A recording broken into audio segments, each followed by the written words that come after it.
Today, we're heading to the highest, most rugged border on the entire planet. It's a contested frontier between two nuclear-armed neighbors, India and China.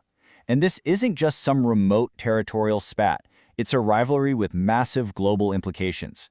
So we're going to break down what's really going on and why it matters so much. Just to give you an idea of the scale here, think about this. 1/3 of all humanity lives inside these two countries. Their relationship, whether it's peaceful or hostile, has this incredible power to shape the world we all live in. And this is where things get really strange. You've got these two incredibly powerful, modern, nuclear-armed states, but when their soldiers clash, they're fighting with sticks, clubs, and rocks. It sounds medieval, right? But this is the bizarre reality of their border agreement today, and it creates this incredibly tense, unpredictable situation. So, to make sense of all this, we're going to look at it through 4 different lenses. First, the contested frontier itself. Second, their tangled economic relationship. Third, the growing competition out on the high seas. And finally, the global balancing act that ties it all together. Okay, let's start at the most obvious symbol of their rivalry, the frontier. You know, it wasn't always a flashpoint. Their modern relationship actually kicked off with this promise of friendship and cooperation. Yeah, that post-colonial dream of peaceful coexistence fell apart pretty quickly. In 1950, China's annexation of Tibet suddenly erased the massive buffer zone that had always existed between them. Then, 9 years later, India gave asylum to the Dalai Lama, which was a huge deal and really pushed tensions over the edge, leading right into the 1962 war. And that conflict, it changed everything. And that's really the key.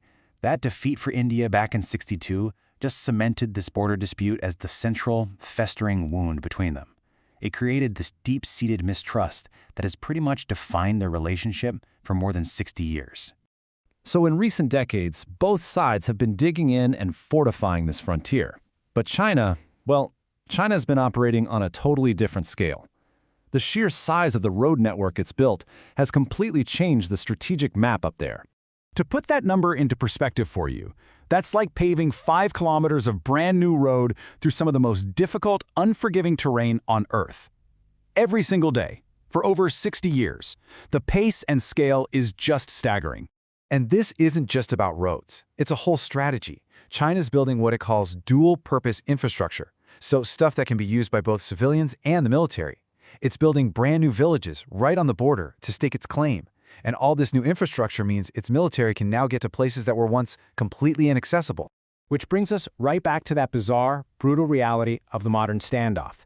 See, back in the 90s, they signed an agreement to avoid escalation, and that means no guns are allowed near the disputed line.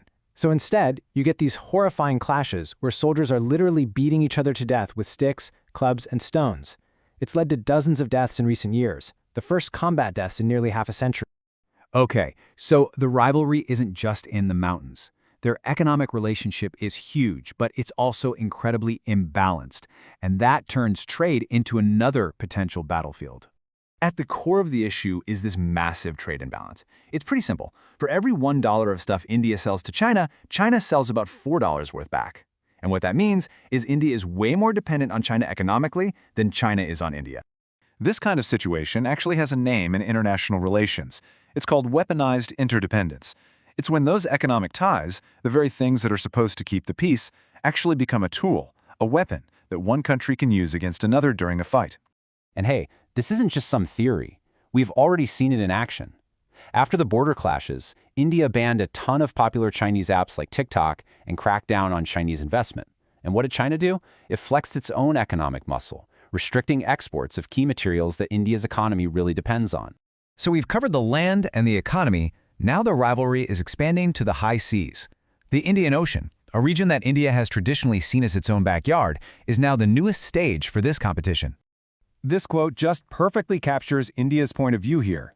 What China calls simple commercial ports and infrastructure projects, India sees as a strategic string of pearls designed to encircle it and chip away at its influence in its own neighborhood.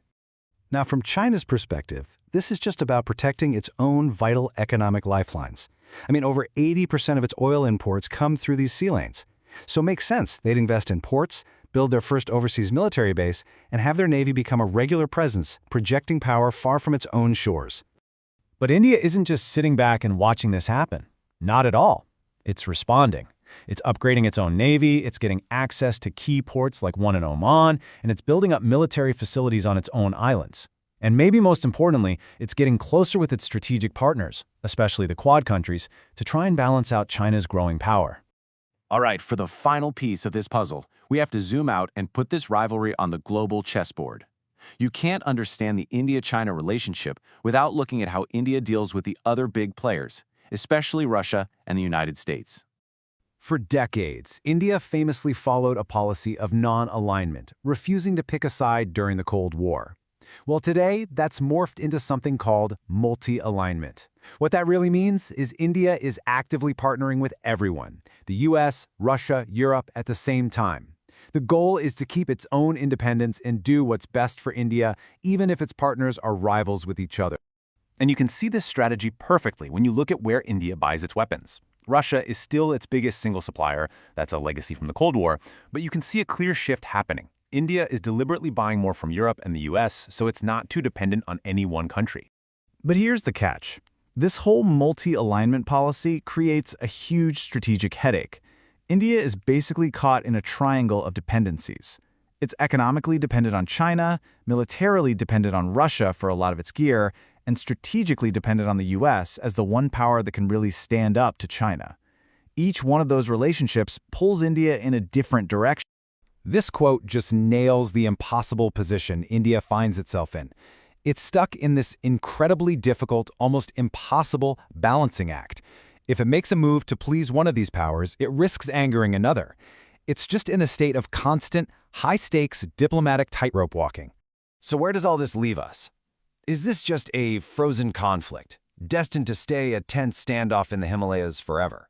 Is it a managed rivalry that can be contained by diplomats and economic ties? Or is it a future flashpoint, something with the potential to erupt and totally reshape global politics? Honestly, that remains the critical question.